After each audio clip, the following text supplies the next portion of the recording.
আসসালামু আলাইকুম রহমতুল্লাহ। সুপ্রিয় শিক্ষার্থীবৃন্দ, মেকানিক্যাল ইঞ্জিনিয়ারিং চ্যানেলের পক্ষ থেকে তোমাদের সকলকে জানাচ্ছি আন্তরিক শুভেচ্ছা। এই ভিডিওটা তৈরি করছি অষ্টম শ্রেণীর শিক্ষার্থীদের জন্য। 2025 সালের অষ্টম শ্রেণীর বাংলা বইয়ের বঙ্গভূমির প্রতি কবিতার অনুশীলনের সৃজনশীল প্রশ্নের উত্তর নিয়ে আজকে আলোচনা করব, যেটা রয়েছে তোমাদের অষ্টম শ্রেণীর বাংলা বইয়ের 84 থেকে 87 পৃষ্ঠায়। এই ভিডিওর ডিসক্রিপশনে এবং পিন কমেন্টে প্লেলিস্টের লিঙ্ক দেওয়া আছে, সেখান থেকে তোমাদের যার যে বিষয়ের ভিডিও দরকার খুব সহজেই তোমরা দেখে নিতে পারবে। সূচিপত্র যদি আমরা লক্ষ্য করি, ইতিমধ্যে আমরা প্রথম 4টা গদ্যে সৃজনশীল প্রশ্ন নিয়ে আলোচনা করেছি এবং মানব ধর্ম যে কবিতাটি রয়েছে এই সৃজনশীল প্রশ্ন দেখেছি।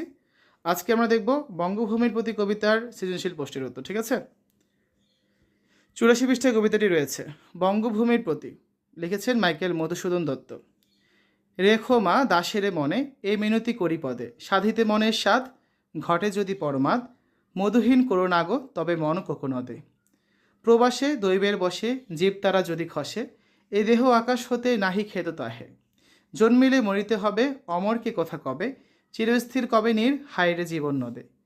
কিন্তু যদি রাখো মনে, নাহি মা ডরি সমনে, মক্ষিকাও গলে না গো পড়িলে অমিত হ্রদে।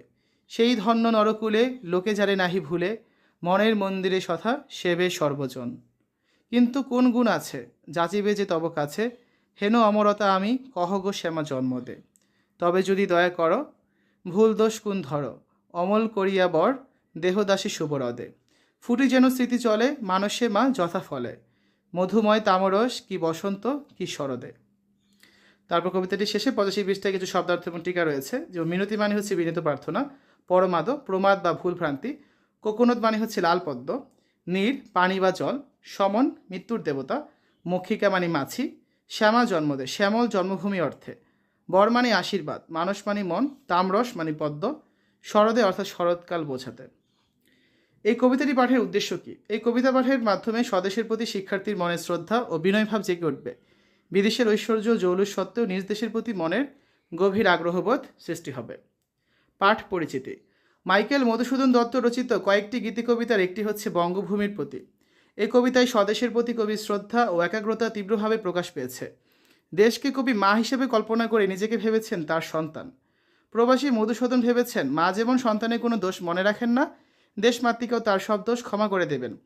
অবশ্য তিনি বিনয়ের সঙ্গে এও বলেছেন যে তার এমন কোনো মহৎ গুণ নেই যে কারণে তিনি স্মরণীয় হতে পারেন।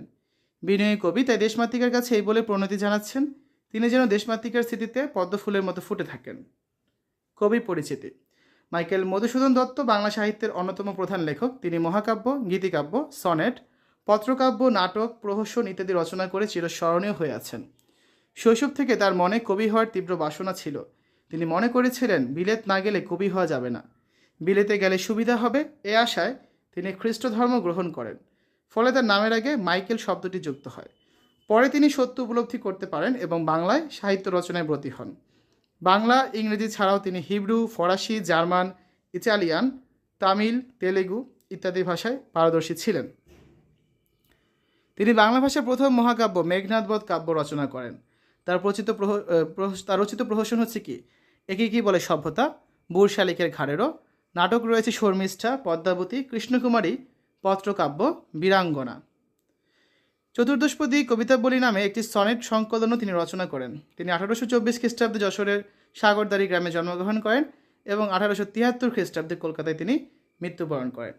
এরপর এখানে একটা কর্ম অনুশীলন রয়েছে, যে বঙ্গভূমির প্রতি শীর্ষক কবিতাটি নিয়ে আবৃত্তি অনুষ্ঠানে আয়োজন করো শ্রেণীর সকল শিক্ষার্থীর অংশগ্রহণে।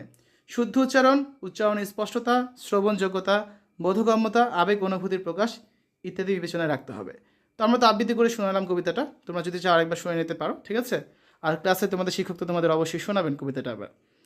এরপর রয়েছে অনুশীলনী। এখানে কিছু বহু নির্বাচনী প্রশ্ন আছে। এখন হচ্ছে আমরা এগুলোর উত্তর দেখব। যেমন 1 নম্বরে কি আছে, মক্ষিকার সমার্থক শব্দ কোনটি? মৌমাছি, মাছি, বোলতা নাকি ফড়িং?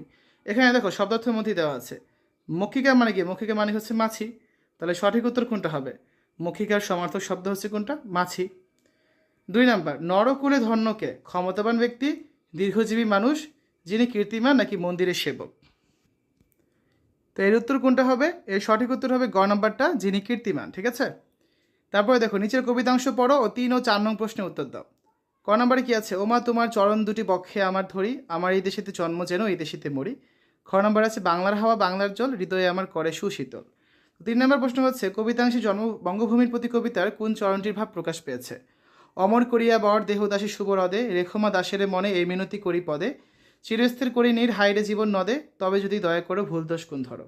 সঠিক উত্তর হচ্ছে খ নাম্বারটা, রেখমা দাসের মনে এই মিনতি করি পদে। 4 নম্বর প্রশ্ন বঙ্গভূমির প্রতি কবিতার মতো খ কবিতাংশ প্রকাশ পেয়েছে কি? স্বদেশের প্রতি অনুরাগ, স্বদেশের প্রতি গভীর শ্রদ্ধাবোধ, প্রশান্তি। সঠিক উত্তর হবে কোনটা? সবগুলোই। তার মানে ঘ নাম্বারটা হচ্ছে সঠিক উত্তর, 1, 2 এবং 3। এই পর্যায়ে আমরা সৃজনশীল প্রশ্নের উত্তর দেখব। একটা সৃজনশীল প্রশ্ন রয়েছে যার জন্য দুটো উদ্দীপক আছে। উদ্দীপকগুলো আমরা পড়ি।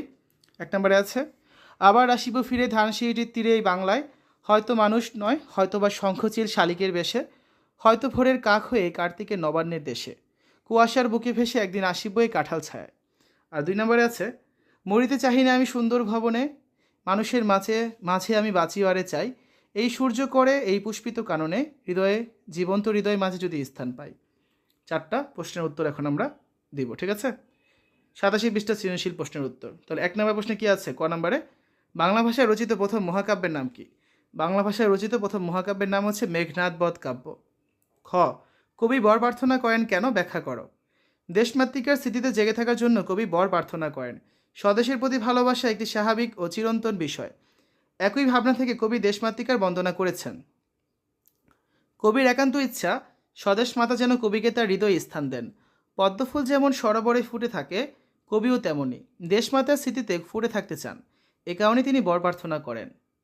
গ নাম্বার, উদ্দীপকের প্রথম কবিতাংশের আলোকে ফুটি যেন স্মৃতি জলে চরণটি ব্যাখ্যা করো। উদ্দীপকের প্রথম কবিতাংশে এবং ফুটি যেন স্মৃতি জলে চরণের উভয় ক্ষেত্রে স্মৃতির পাতায় টিকে থাকার আবেদন প্রকাশ পেয়েছে। প্রদত্ত কবিতাতে কবি মাইকেল মধুসূদন দত্ত মাতৃভূমিকে অনুরোধ জানিয়েছেন তাকে স্মরণ রাখতে। তিনি স্মৃতি হয়ে বারবার মাতৃভূমির হৃদয়ে থাকতে চান। তিনি জন্মভূমির প্রতি তাই অনুরোধ করেছেন পার্থিবভাবে নয়, স্মৃতিতে যেন তাকে টিকিয়ে রাখা হয়। উদ্দীপকের চরণগুলোতে কবি মৃত্যুর পরও মানব মনে বেঁচে থাকার আশা ব্যক্ত করেছেন। নশ্বর পৃথিবীতে কবি নিজেকে নশ্বর জেনেও অবিনশ্বর হয়ে থাকতে চান পৃথিবীর মাঝে। তিনি মানব মনের স্মৃতির মাঝে ঠাঁই চান তার কাজের বা ভাবের মধ্য দিয়ে। ঠিক মাইকেল মধুসূদন দত্ত যেন উক্ত চরণটির মাধ্যমে একই বার্তা ছড়িয়ে দিতে চেয়েছেন। ঘ নাম্বার, দ্বিতীয় কবিতাংশ ও বঙ্গভূমির প্রতি কবিতার মূল সুর একই, তুমি কি একমত? যুক্তিসহ উত্তর দাও। উদ্দীপকের দ্বিতীয় কবিতাংশ ও বঙ্গভূমির প্রতি কবিতা উভয় ক্ষেত্রেই মাতৃভূমি বাংলার প্রতি ভালোবাসা প্রকাশিত হয়েছে। বঙ্গভূমির প্রতি কবিতায় কবি দেশের প্রতি শ্রদ্ধা জানিয়ে দেশকে মা রূপে কল্পনা করেছেন। কবির সকল দোষ যেন দেশমাতৃকা ক্ষমা করে দিয়ে তাকে মনে রাখেন, এই প্রার্থনা দেশের প্রতি ব্যক্ত করেছেন। উদ্দীপকে উল্লিখিত দ্বিতীয় কবিতাংশের কবি দেশকে ভালোবেসে মৃত্যুর পরও দেশের মানুষের হৃদয়ে বেঁচে থাকতে চান। মাতৃভূমির ভালোবাসায় ধন্য হয়ে কবিতার স্মৃতিতে চিরজাগরুক থাকতে আগ্রহী এবং ব্যাকুল। বঙ্গভূমির প্রতি কবিতায় কবি মৃত্যুর পরও মাতৃভূমির স্মৃতিতে বেঁচে থাকতে চান। নিজ দেশের প্রতি আবেগ অনুভূতির প্রকাশই উদ্দীপকের দ্বিতীয় কবিতাংশ ও বঙ্গভূমির প্রতি কবিতার মূল কথা। উভয় কবিতাতেই জন্মভূমিকে ভালোবেসে তার স্মৃতিতে অমর থাকতে চান কবি। তাই তো দেশমাতাকেই বিনয়ের সঙ্গে অনুরোধ করা হয়েছে তার স্মৃতিতে একটুখানি ঠাঁই দেওয়ার জন্য। তো শিক্ষার্থীরা, এই হচ্ছে আজকে আলোচনা। আগামী ক্লাসে আমরা অন্য একটি কবিতা নিয়ে আলোচনা করব। এতক্ষণ তোমরা দেখলে 2025 সালের 8ম শ্রেণীর বাংলা বইয়ের বঙ্গভূমির প্রতি কবিতার অনুশীলনী সৃজনশীল প্রশ্নের উত্তর, যেটা রয়েছে তোমাদের বই 84 থেকে 87 পৃষ্ঠায়। আজকের ভিডিওটি আশা করি তোমাদের কাছে ভালো লেগেছে। অন্যান্য ভিডিওগুলো দেখার আমন্ত্রণ জানিয়ে আজ এখানে বিদায় নিচ্ছি। আল্লাহ হাফেজ।